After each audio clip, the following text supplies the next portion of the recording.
Hello, ici Dorine, Et Cyril, des investisseurs sereins. après plusieurs années de travail en tant qu'ingénieur, nous nous sommes lancés en investissement immobilier. Après 5 années d'acquisition, nous étions devenus libres financièrement. Dans ce podcast, nous vous partageons les stratégies et les bonnes pratiques pour développer votre intelligence financière. Dans le but non seulement d'être plus riche sur le papier, mais avant tout pour devenir plus libre et plus heureux. Alors, ouvrez grand vos oreilles et préparez-vous à atteindre vos objectifs. Le grand mytho des réseaux off-market. Hello les investisseurs sereins, j'espère que vous allez bien.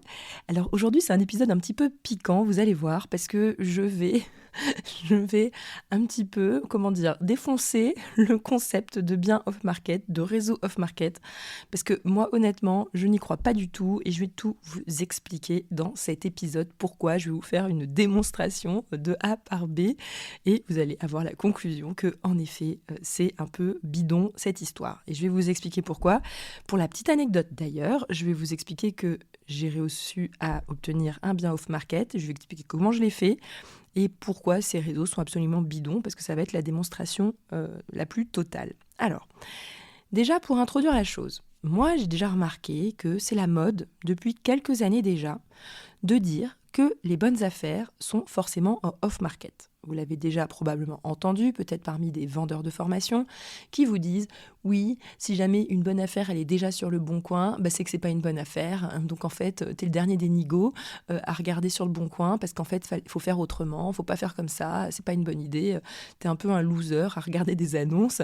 Alors que moi, en fait, je suis en off-market, du coup j'ai un réseau et j'ai que des bonnes affaires. » Voilà, c'est un petit peu le délire qui moi m'agace un petit peu parce que c'est pas vrai du tout. Donc, parce que je suis complètement d'accord sur ce point, c'est que quand tu es débutant en immobilier et que tu entends ça, c'est absolument déprimant.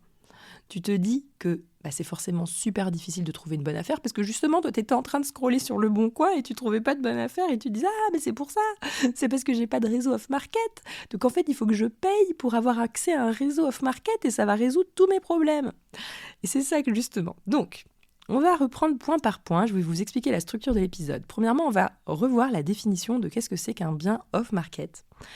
Ensuite, je vais vous expliquer pourquoi les biens off-market existent. D'accord ? Il y a 3 raisons principales. Ensuite, il y a le grand danger des biens off-market. Et je vais vraiment vous démontrer pourquoi c'est super dangereux et il faut y faire très attention. Et quatrièmement, comment est-ce qu'on fait alors quand on est débutant et qu'on n'a pas de réseau off-market ? Est-ce qu'il vaut mieux payer un réseau off-market ou comment est-ce que nous, on peut se créer des opportunités off-market soi-même ? Voilà, donc c'est parti, on attaque. Alors premièrement, la définition d'un bien off-market. Pour moi, c'est très simple. Un bien off-market est un bien qui n'est pas sur les 2 plateformes principales qui sont Se Loger et Le Bon Coin. Évidemment, Le Bon Coin, c'est la plateforme principale d'annonce. Se Loger, c'est l'autre plateforme. Donc, à partir du moment où un bien n'est ni sur Se Loger ni sur Le Bon Coin, il a même pas 10% de visibilité par rapport à la visibilité des deux principales plateformes. Donc, je considère que grosso modo, il est off-market. Voilà. Ça, pour moi, c'est la définition d'un bien off-market. Pourquoi est-ce qu'il existe donc les biens off-market ? Pourquoi certains biens immobiliers ne se retrouvent pas sur les sites d'annonces ? D'accord ? C'est aussi simple que ça. Pourquoi ? La première raison, c'est parce que les agents immobiliers, dès qu'ils mettent une annonce sur Se Loger ou Le Bon Coin, ils reçoivent des appels, des coups de fil, des petits messages à gérer. Bonjour, le bien est-il toujours disponible ? Et puis des petits messages, voilà, bref. Ils doivent gérer tout un afflux de messages, de personnes qui appellent, qui essayent de les joindre. Alors certains, peut-être qu'ils nous écoutent, savent à quel point c'est difficile de joindre un agent immobilier, parce qu'en fait c'est super relou de gérer les appels entrants de monsieur et madame tout le monde qui appellent en permanence, qui parfois n'a même pas l'argent, pas le financement, qui appellent pour visiter, les curieux, etc. Bref, donc en fait c'est pénible. C'est pénible de mettre un bien sur Le Bon Coin, c'est pénible de le mettre sur Se Loger, et c'est beaucoup plus facile de le vendre avant même de le mettre sur les plateformes. Ça fait moins de visites à effectuer, voilà, moins de travail, moins d'embêtements. Okay, donc ça, c'est la première raison. La deuxième raison également, c'est que les plateformes comme Se Loger, Le Bon Coin, elles ont un coût. Ça coûte cher en fait pour un agent immobilier, un mandataire, de mettre le bien sur un réseau. Donc que ce soit le réseau du Bon Coin, que ce soit sur Se Loger, en fait ça coûte de l'argent tous les mois. Voilà, parce qu'en fait, tu payes finalement ta visibilité. Pour chaque annonce, ils payent de l'argent. Si jamais ils veulent être en priorité, entre guillemets, je ne sais plus comment ça s'appelle, là, en urgent ou je ne sais pas quoi, bref, des petits trucs pour qu'ils arrivent en haut de la liste des recherches. Mais en fait, ça coûte de l'argent. Sauf que, même si on pourrait croire le contraire, les agents immobiliers ne roulent pas sur l'or. Donc, ils font attention à leurs coûts. Donc, quand ils vont mettre un bien sur Le Bon Coin et Se Loger, c'est parce qu'ils sont vraiment motivés, parce qu'ils y croient, parce qu'ils pensent qu'il y a besoin. Mais sinon, ils ne vont pas forcément le faire. Voilà. Bon, ça, c'est tout un... Je ne sais pas, moi, je ne suis pas agente immobilière, je réfléchis, mais c'est vrai que je réfléchirais bien à chaque fois avant de mettre un bien sur Le Bon Coin, à quel prix, comment je m'organise, surtout si je connais déjà des gens. Voilà. Et la troisième raison d'existence des biens off-market, c'est que, en fait, les biens off-market, parfois, c'est pratique. Pourquoi ? Parce que quand tu dis que c'est du off-market, il y a les débutants un petit peu nigauds qui vont se dire « Ah, mais c'est du off-market, du coup c'est bien ». Donc en fait, un bien, parfois, il peut être pendant 8 mois sur Le Bon Coin, après il disparaît parce que pour X raison, ça ne s'est pas vendu, et il revient sur le marché. Et moi, ça m'est déjà arrivé, des agents immo qui m'appellent « Oui, du coup, j'ai un bien off-market à vous présenter ». Et puis alors, je lui dis « Ok, envoyez-moi une fiche ou une photo, machin ». Puis je vois le truc, je sais très bien que 2 mois avant, il était sur Le Bon Coin. Mais en fait, je sens bien que quand l'agent immobilier me dit « Oui, c'est un bien off-market », elle a l'impression qu'elle me donne un argument de vente. Et puis le prix qu'elle affiche, c'est strictement le même que ce que l'annonce avait apparu 2 mois plus tôt sur le site d'annonce. Donc, en fait, il faut savoir aussi que juste le fait de dire off-market, en fait, ça marche. Chez certains investisseurs, ça marche. Les gens, ils se disent « Ah du coup, c'est que ça doit être une bonne affaire ». Et donc, on va en arriver justement au grand danger des biens off-market. D'accord ? Donc, vous voyez, là, pour l'instant, je suis hyper factuelle, en tout cas sur la partie de la définition du bien off-market, et en tout cas, les 2 premières raisons qui sont, les agents IMO, ils n'ont pas le temps de gérer parfois trop de coups de fil, trop de visites, ça les saoule, du coup, hop, ils retirent des annonces, ou ils décident même de ne pas en mettre. Et aussi pour des raisons de coût, ou parce qu'en fait, ils se disent, je vais peut-être essayer de le faire autrement pour m'éviter justement de faire 50 visites. Vas-y, je vais appeler les personnes que je connais déjà. Voilà. Et le grand danger des biens off-market, et ça c'est vraiment ça que je veux que vous reteniez, c'est que, en fait, moi ce qui me fait toujours très peur, c'est les débutants qui se sont dit, qui sont regardés, en fait, qui regardent sur Le Bon Coin, Se Loger, ils disent « Je trouve rien de rentable ».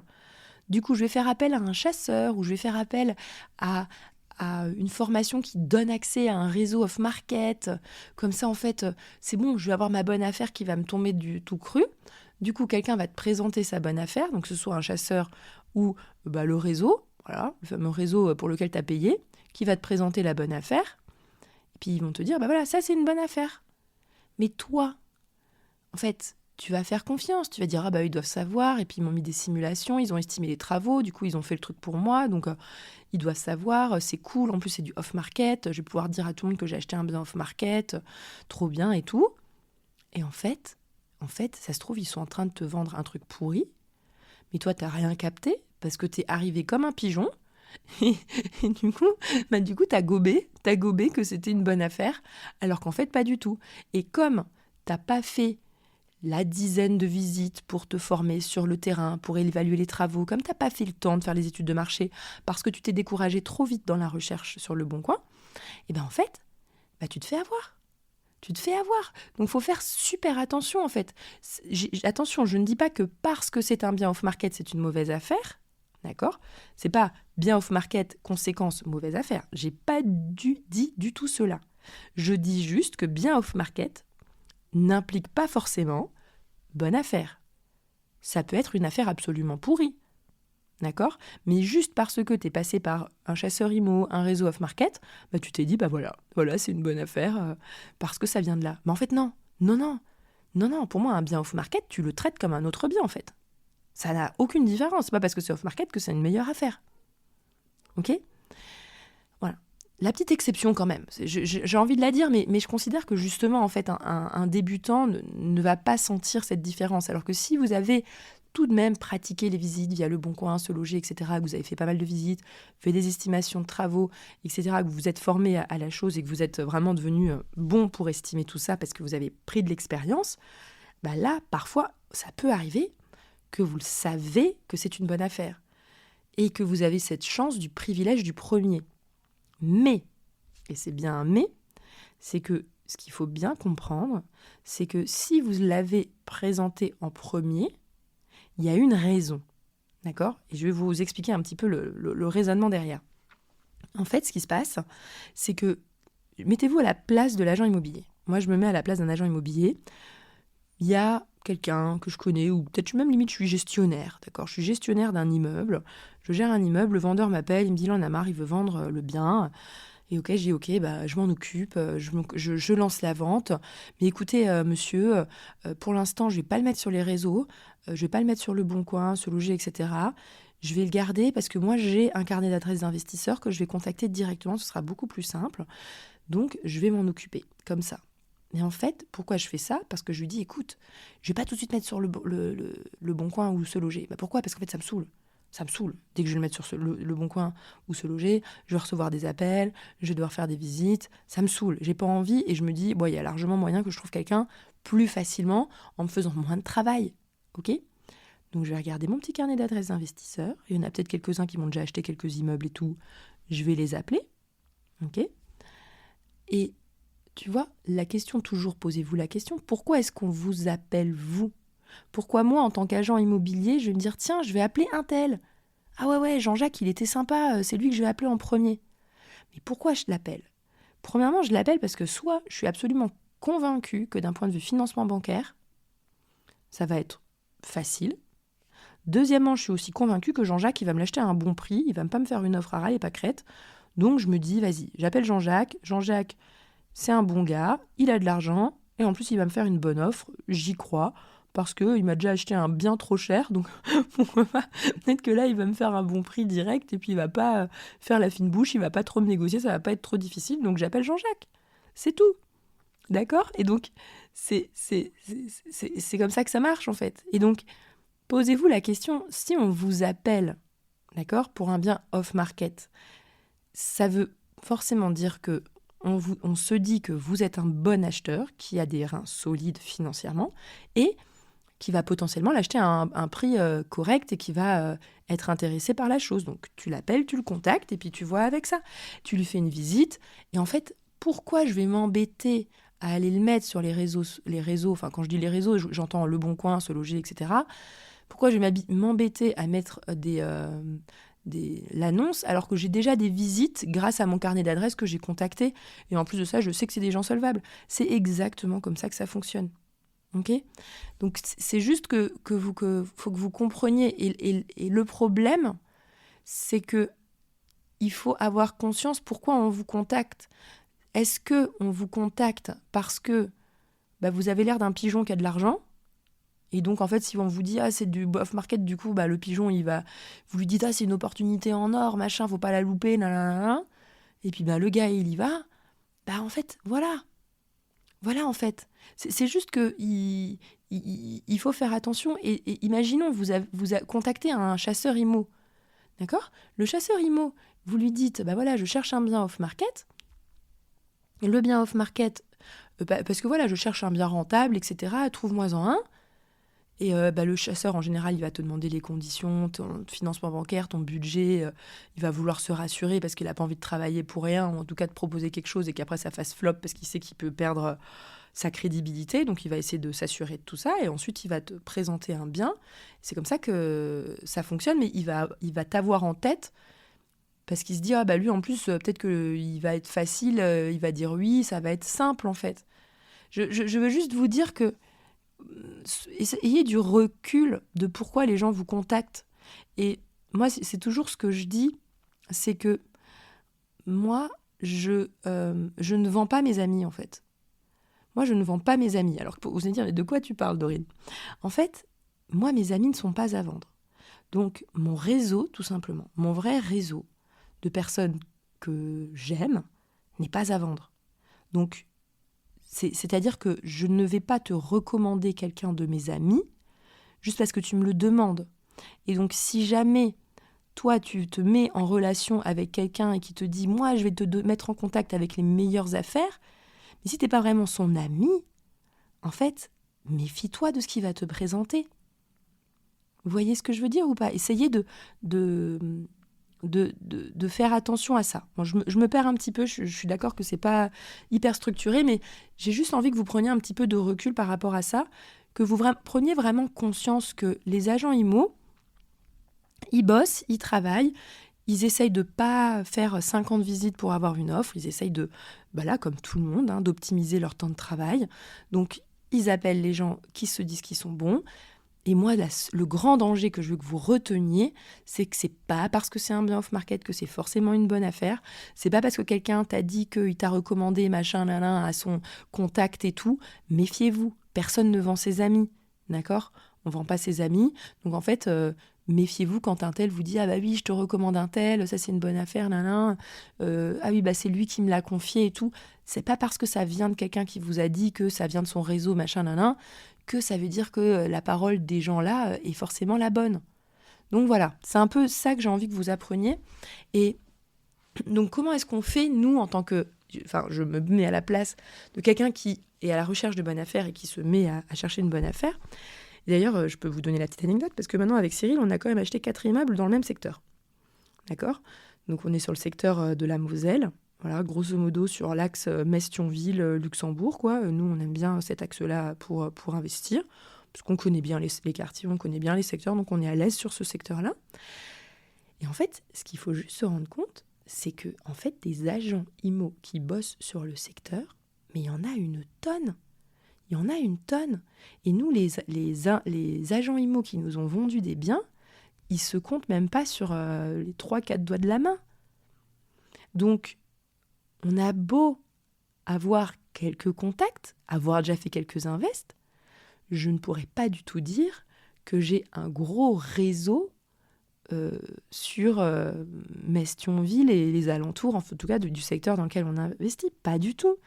Pas du tout, parce que déjà, pour la petite anecdote, il y a des agents IMO qu'on avait adorés, qui se sont reconvertis, qui ont quitté leur métier. Donc déjà, pas de bol, tu les recontactes. Et puis quand tu les recontactes, tu t'apprends que finalement, ils sont plus agents IMO. Donc tu dis, ah bah zut, les meilleurs sont plus là. Ensuite, en fait, les autres, tu les contactes. Ah bah non, en ce moment, j'ai pas d'immeuble à vendre, j'ai rien à vendre. Et bah pas de bol, c'est chez les autres.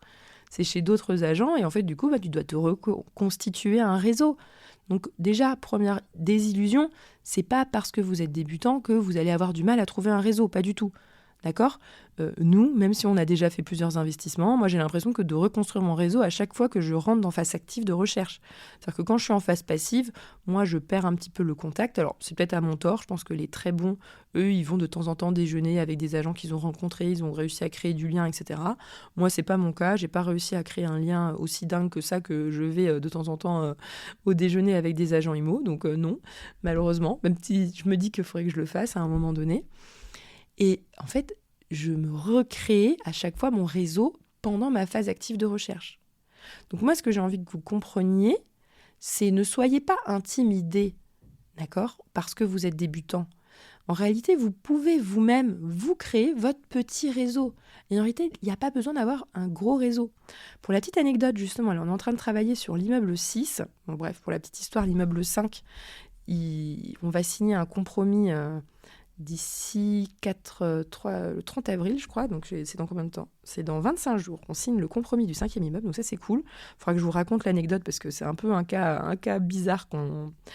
Ce sera une promesse unilatérale de vente qu'on va signer. C'est un petit cas un petit peu complexe, donc je vous raconterai dans un épisode dédié. Mais ça, c'est pas le sujet. Là, je suis à la recherche du coup de l'immeuble numéro 6. Et en fait, pour cet immeuble-là, c'est rigolo parce que pareil, moi j'ai eu l'impression de redébuter depuis zéro, quoi. Tous les agents, j'ai l'impression qu'ils ont changé, quoi. 2 ans plus tard, ça y est, il n'y a plus personne. Enfin, j'exagère, pas 2 ans plus tard, mais en tout cas, voilà, on a quelques contacts, Mais en fait, j'ai l'impression qu'on n'a aucun contact au vu de la masse d'agents qui travaillent sur le secteur, en fait. Donc, du coup, j'ai l'impression de reconstruire, de rencontrer plein de gens que je connais pas du tout, qui ne me connaissent pas du tout, et du coup, qu'il faut que je retravaille et que je discute avec eux, etc. Donc, je suis obligée de le faire. Et pour la petite histoire, en fait, j'ai réussi le fameux 5e immeuble là, dont on va signer le compromis le 30 avril. Donc, je touche du bois, j'espère que tout va bien se passer, mais a priori, on est sur les rails, la négociation est terminée, même si ça a été longue et difficile. La petite histoire fait que, en fait, c'est l'agente qui m'a trouvé. Moi, j'ai trouvé le bien sur le Bon Coin, tout simplement. Je l'ai contactée plusieurs fois. J'ai réussi à bien me présenter, à bien la rassurer. Elle a bien aimé mon profil. Le fit s'est bien passé aussi lors de la visite. La négociation aussi. On a eu une bonne discussion qui était franche. Donc ça, c'était vraiment bien. Donc il y a eu un bon contact. Et là, en fait, c'est vraiment, c'est du travail d'aller faire des visites, de rencontrer des gens, de bien discuter avec eux, etc. Je lui ai fait une super offre et elle a réussi pour le 5e immeuble à le négocier pour nous au prix qu'on a demandé. Donc ça, c'était cool. Mais en fait, ce qu'il faut savoir, c'est qu'après, là, quand il y a un immeuble qui rentre, elle m'appelle en premier. Elle m'envoie le contact, etc. Et en fait, elle est trop mignonne parce qu'elle me dit « Ah oui, là, du coup, j'ai un bien off-market, ça va rentrer, mais il n'est pas encore en ligne. Du coup, vous pouvez le visiter en premier, machin, tu vois. » Mais je ne suis pas dupe. C'est juste qu'elle se dit « Ok, moi, j'ai confiance dans le profil de Dorine. J'ai vu les arguments qu'elle m'a donnés en termes de financement. Donc, je me dis « Vas-y, on y va. » Je la fais visiter. Et puis, si ça m'évite de me taper 50 visites, parce qu'en plus, la pauvre, elle a mal au genou, donc c'est un peu compliqué. Donc, elle a du mal à faire toutes les visites, etc. Donc, en fait, je vois très bien qu'elle, son but, c'est de faire le moins de visites possible, en fait. Ça, c'est clair et net, il n'y a pas de sujet. Elle n'a pas envie d'en faire 50. Donc, elle se dit, je sais que Dorine, elle est chaude, elle a très envie d'avancer sur un 6e immeuble. Parce qu'en fait, pour la petite anecdote, le 5e immeuble, je le dis rapidement, mais en fait, c'est un immeuble qu'on a négocié, mais que malheureusement, on ne va pas pouvoir acquérir avant janvier 2028. Donc en fait, on a une promesse unilatérale de vente qui va faire qu'on ne peut que l'acquérir en janvier 2028. Donc là, je suis à la recherche de l'immeuble 6 pour l'acquérir vraiment en 2026. Parce que moi, c'est ça que je veux, c'était à la base acheter un immeuble en 2026, pas en 2028. Donc ce qui se passe, c'est que du coup, on a négocié un immeuble avec un prix qui va être fixé dans une promesse unilatérale de vente pour 2028. Donc ça, c'est le 5e immeuble, mais en réalité, on ne va pas l'acheter en position 5 parce qu'en fait, on aura on est à la recherche de l'immeuble 6. Et c'est pour ça aussi qu'elle sait que nous, à la base, c'était en 2026 qu'on cherchait le bien et là, qu'elle nous a aidé à le retrouver. Et donc, la conclusion, et vous voyez que c'est tout bête. J'ai pas un réseau de dingue. J'ai pas fait 50 visites non plus, tu vois. Honnêtement, j'ai fait une petite dizaine de visites. J'ai pas fait tant de visites que ça. Ça a matché avec quelques agents. Il y en a 2, 3 encore que j'ai en tête avec qui ça s'est bien passé. Et d'ailleurs, il faudrait que je les recontacte aussi. Je prenne le temps de les recontacter. Et en fait, c'est tout simple. C'est juste des rencontres toutes simples. Tu discutes avec les gens, tu te présentes bien. Et c'est comme ça que tu donnes envie aussi à travailler avec toi. Voilà. Et pour être tout à fait honnête, moi, j'ai pas du tout confiance parce que quelqu'un me dit « Tiens, je te recommande un tel ». Moi, je m'en fiche des recommandations, en fait. Je veux voir par moi-même, rencontrer les gens. Et les agents IMO, c'est pareil. C'est-à-dire que, tu vois, c'est comment dire, c'est de l'humain. C'est-à-dire que tu rencontres quelqu'un, ça se passe bien, il y a un bon fit ou il n'y a pas un bon fit. Voilà. Donc voilà. Donc moi, ce que je vous recommande par rapport au réseau off-market, un petit peu ma conclusion. Donc je fais un récapitulatif et je fais ma conclusion. Donc premièrement, on a fait la définition d'un bien off-market. Je vous ai expliqué pourquoi il y a les biens off-market qui existent, pourquoi c'est dangereux de se laisser bercer d'illusions par ces histoires de biens off-market, alors qu'en réalité, c'est pas si simple que ça. Et comment est-ce qu'on fait pour du coup se créer son propre réseau off-market, comme vous l'avez vu. Moi, ça se met en place tout doucement, mais en fait, tu ne déroges pas aux visites, tu ne déroges pas au fait de créer un petit peu de relations humaines. Et d'ailleurs, pour moi, ce que je vous recommande vivement, parce que pour que vous créiez un réseau, je vous recommande d'ailleurs de faire des offres. Parce qu'en fait, c'est en faisant des offres que vous montrez que vous êtes quelqu'un de solide, que vous envoyez des offres structurées, où vous vous présentez, vous expliquez qui vous êtes, votre profession, votre situation financière. Comme ça, la personne, elle sait à qui elle a affaire et du coup, elle a envie de plus de rappeler quelqu'un qu'elle sait qui elle est, plutôt quelqu'un qui a été évasif sur sa personne et finalement, elle l'a même pas mémorisé. Donc en fait, essayez d'être mémorable auprès des agents. Une bonne façon d'être mémorable, c'est déjà de faire une offre bien rédigée, en s'exprimant, en s'exposant. Vous pouvez aussi être mémorable en vous présentant, essayez de, peut-être éventuellement en le rappelant 2-3 semaines après pour savoir s'il y a des biens qui sont arrivés, en étant sympathique lors des visites. En fait, vous créez votre propre réseau. D'accord ? Voilà, c'est tout. Et c'est ce que j'ai envie de vous dire, c'est qu'au final, ne soyez pas impressionnés par ces histoires de biens off-market. Pour moi, il n'y a rien d'impressionnant du tout. Franchement, il ne faut pas s'en faire un truc de dingue. Il n'y a rien de magique là derrière. C'est juste de l'humain. Et quand c'est magique et que ça tombe du ciel alors que vous ne connaissiez pas les gens, méfiez-vous. Voilà. Moi, je dis méfiez-vous. Il faut que vous soyez vous-même apte à juger d'un bien immobilier, qu'il soit off-market ou pas. Et ça, en fait, on n'y coupe pas. Il faut faire des visites, rencontrer plusieurs agents, voir plusieurs biens, faire des estimations de travaux. En fait, on ne peut pas passer à côté du boulot qui doit être fait. À un moment donné, il doit être fait. Voilà, c'est tout. J'espère en tout cas que cet épisode vous a plu. Sur ce, je vous souhaite à tous une excellente journée et à bientôt.